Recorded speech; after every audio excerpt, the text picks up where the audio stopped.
Okay, so I've got all my nettle up here and I've got it all segregated. So, separated I should say. So these are the nettle with the roots. These are going to be for my soups and beautiful pesto. And these guys are the ones that have gone to seed. So these ones are going to be dried, hanging up for my creams and my toner because it's really good for pimples. And so I've got some on the table already, so let's go. Now that I've cut the stinging nettle, the folic acid isn't as active as it is when it's fresh from the ground, well, when you brush past it. But I'm still going to wear gloves because once you start processing the stinging nettle, the folic acid, you're going to lose the potency of it. So they're the rhizomes, the ones that are coming off the main root, and then we've got the root mass. So I've got my bucket of rainwater, so I'm going to soak them in there until they're nice and steady uproot.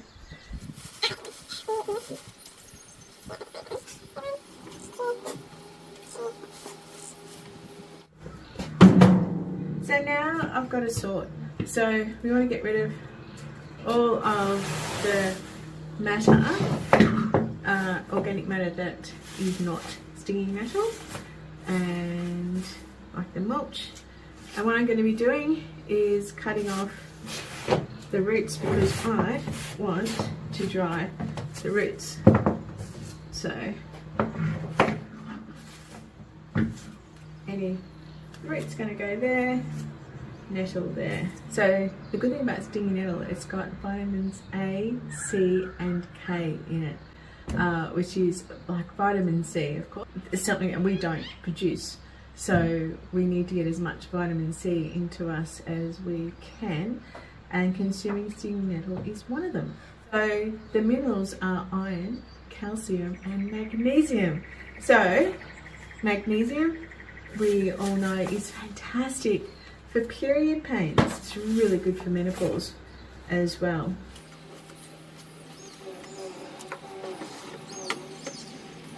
Okay, so now that I've sorted my roots, so I'm going to wash them up, and then I get out all the nettle that I've sorted, done the first sort, then I go through to do the second sort, and I just get out any foreign matter. The next bit now is to start bundling these, and I'll just do them in small bundles, and I'll put them up here on my Rio, and they will help to dry because there's a lot of moisture in stinging nettle and there's a lot of airflow, so they'll start to dry here. We've got some peppermint drying here, we've got some lavender, we've also got some echinacea, and this will get rid of the first lot of water, and then we'll start putting them into our drying machine, which is solar powered. So we're looking for like little bunches like this. So we don't want them to be too tight because we want them to breathe, right? So you can hang them up at home, outside, like that.